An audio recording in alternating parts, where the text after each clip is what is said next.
रत्नागिरीमध्ये स्वागत आहे. बरेच दिवसांनी रत्नागिरीमध्ये तुम्ही येत आहे. कोकणातल्या कार्यकर्त्यांची पण इच्छा आहे की स्वबळावर येणाऱ्या स्थानिक स्वराज्य निवडणुका लढाव्यात. अशा पद्धतीचं सुतोवाच नितेश राणेंनी सुद्धा केलेलं या ठिकाणी पाहायला मिळते. काय सांगाल? नाही, आता सर्व ज्या निवडणुका होणार आहेत त्या महायुती म्हणून लढण्याचा मानस त्या ठिकाणी निश्चितच आहे. तथापि कदाचित ज्या ज्या ठिकाणी स्थानिक स्तरावर स्वबळाचं जर एकमत झालं तर त्या ठिकाणी तशा प्रकारची गोष्ट होऊ शकते. परंतु आजच्या तारखेला तरी या ठिकाणी अजितदादा, एकनाथ शिंदे साहेब आणि देवेंद्रजी अशा आमच्या तिन्ही पक्षाच्या नेतृत्वाखाली एकत्रितच निवडणूक लढण्याचं सध्या तरी आहे. बीड मध्ये या ठिकाणी देवाभाऊ बाहुबली अशा नावाचे पहिल्यांदाच पोस्टर या ठिकाणी झळकलेले पाहायला मिळत आहेत.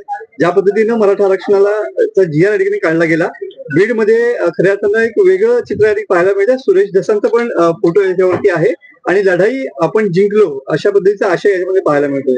देवाभाऊंना एका व्हिलनच्या स्वरूपामध्ये काही राजकीय नेत्यांनी आपल्या राजकारणासाठी उभं केलं होतं आणि शेवटी मराठा आरक्षण हे देवाभाऊनीच दिलं होतं, ते टिकवलं होतं. त्यानंतर उद्धवजींच्या सरकारनं दुर्लक्ष केल्यामुळे ते गेलं आणि त्यानंतर एकनाथरावजी शिंदे साहेबांनीच आमच्या महायुतीने आरक्षण दिलं होतं. आणि त्यामुळं जसं काही देवेंद्रजी मराठा आरक्षणाच्या समाजाच्या विरोधात आहेत म्हणून काही लोकांनी प्रीप्लॅन त्यांना विलन करण्याचा प्रयत्न केला.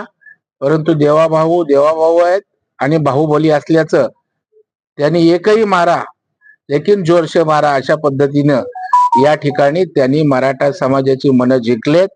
आणि आपण बघताय संपूर्ण महाराष्ट्रामध्ये जसं बीडमध्ये बाहुबली आहे तसं सर्व शहरात आज मुंबईमध्ये छत्रपती शिवाजी महाराजांना नतमस्तक होतानाची पोस्टर्स लागलेत.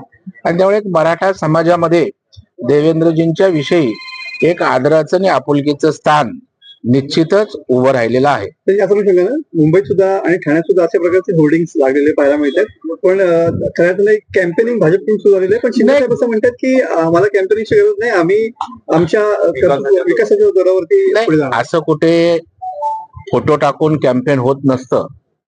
हे उत्स्फूर्तपणे त्या ठिकाणी त्या समाजाच्या भावना आहेत. जसं आता बाहुबली बोललेत, हे थोडं आम्ही काय सांगायला गेलो. आज मुंबईत त्या ठिकाणी उत्स्फूर्तपणे होर्डिंग्स लागलेत महाराजांना अभिवादन करताना, हे थोडं आम्ही पक्षाने लावलेले आहेत. आणि त्याच्यामुळे आणि अशा प्रकारच्या कॅम्पेनिंगनी होत नसतं तर त्या ठिकाणी विकासावरच निवडणूक होत असते. आणि त्याच्यामुळं देवेंद्रजी हे विकासाभिमुख अशा प्रकारचं लोकप्रिय नेतृत्व आहे. आणि त्याच्यामुळे महायुतीला विकास करत असल्यामुळे अशा वेगळ्या कॅम्पेनिंगची आवश्यकता नाहीये.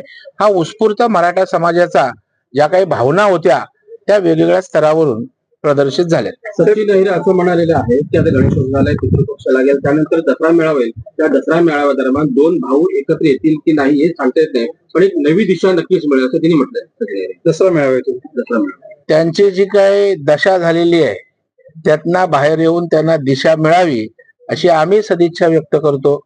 परंतु त्यांनी त्यांचं स्वप्न पाहावं, त्यांनी त्यांचा पक्ष वाढवावा, दिशा शोधावी.